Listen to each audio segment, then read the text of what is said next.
Oke, kita bahas tentang Euro USD fundamental makronya. Seperti apa yang terjadi hari ini kita akan tahu sebentar lagi. Oke, kita lihat di sini ada 3 poin. Ya, ada 3 poin yang terjadi saat ini. Yang pertama, Presiden ECB Christine mengatakan bahwa pengetatan akan lebih banyak merugikan daripada menguntungkan saat ini. Wall Street akan dibuka dengan keuntungan yang solid karena suasana pasar yang membaik. Euro USD mengkonsolidasikan penurunan di dekat terendah tahunan dan bisa menembus di bawahnya, bahkan bisa lebih tajam ya. Kayaknya lebih tajam sih. Pasangan Euro USD mengkonsolidasi penurunan di dekat terendah 2021 di 1.1432 setelah koreksi bullish sedikit kok aku nulisnya kurang ya. Sedikit dan bertemu penjual di 1,1463. Pasar keuangan dalam suasana yang lebih baik Senin ini menyusul data Cina yang optimis. Negara ini menerbitkan produksi industri Oktober yang mencapai 3,5% dan penjualan retail untuk bulan yang sama naik 4,9%. Keduanya lebih baik dari yang diharapkan. Selain itu, kalender ekonomi makro termasuk pidato dari Presiden ECB Christine yang mencatat bahwa setiap tindakan pengetatan sekarang akan menyebabkan lebih banyak kerugian daripada kebaikan bagi perekonomian. Berarti ECB sendiri tidak yakin akan adanya ekonomi yang bagus sehingga euro sendiri ada tekanan yang dalam.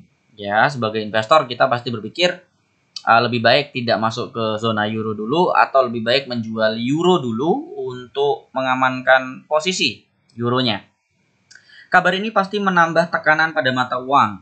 Adapun AS menerbitkan NY Empire State Manufacturing Index yang meningkat menjadi 30,9 pada November dari 19,8 sebelumnya. Jadi udah naik sekitar 10 lah ya. Sekitar 10 poin, sekitar 10 poin naiknya. Menjelang pembukaan AS, imbal hasil obligasi pemerintah sedikit lebih rendah, sedangkan Wall Street bertujuan untuk dibuka dengan keuangan substansial. Jadi intinya euro lebih banyak tekanan karena dari sisi US sendiri ada sedikit news tentang manufacturing index, Empire State Manufacturing Index yang naik. Dan Presiden ECB Christine sendiri mengatakan bahwa dia tidak yakin kalau negaranya itu bisa membaik dengan cepat karena banyak kerugian daripada kebaikan bagi perekonomian yang akan terjadi. Sekarang kita lihat chart sebagai technical analysis. Kalau kita lihat chart H4 atau time frame 4 jam, kita lihat penurunan yang tajam masih terjadi di Euro USD. Dan di sini sangat kenceng banget, apalagi di sini ada power seller yang sangat banyak. Dan saat ini, hari ini itu ada peningkatan sedikit untuk koreksi. Kalau kita lihat menggunakan Fibonacci, kemungkinan peningkatan ini hanya sekitar 23,6 atau sekitar hampir mendekati 23,6 tapi tidak mampu untuk menyentuh 23,6 dan ditakutkan karena statement dari Presiden Christine ECB itu sendiri ya. Presiden ECB atau Mbak Christine bukan Mbak Christine ya, Ibu Christine itu sepertinya akan menembus low yang sebelumnya itu lebih dalam lagi. Dan kemungkinan besar kalau kita mencari namanya support bisa jadi itu akan ke sekitar 1,14200 sekitaran itu ya.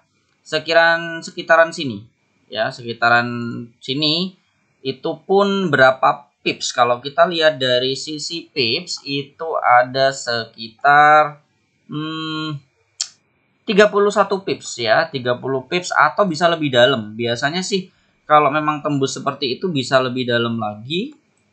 Kita cek dulu bentar, kita cek lagi mungkin ya sekitar sini bisa lah. Sekitar sini karena di sini ada support juga, 2 support, 3 support, 4 support. Ya, 4 support yang saling berhubungan. Dan ini lumayan dalam di 13.2 ya, 13.5 lah dulu ya, 1,13.5 nggak usah terlalu dalam dulu. 13.5. Jadi 1.135 kemungkinan besarnya yang akan diteruskan oleh Euro USD dan mata uang Euro USD. Itu saja untuk makro fundamental makronya dari zona Euro dan USD. Semoga bermanfaat. Jangan lupa subscribe, like, dan di-share ke teman-teman yang lain agar mereka juga tahu tentang info fundamental terbaru, dan aku akan coba untuk upload selalu aktif untuk fundamental makro ya, kecuali ada kesibukan. Saya Hanes Sembraga, terima kasih, bye bye, selamat bertrading dan happy investasi. Muah.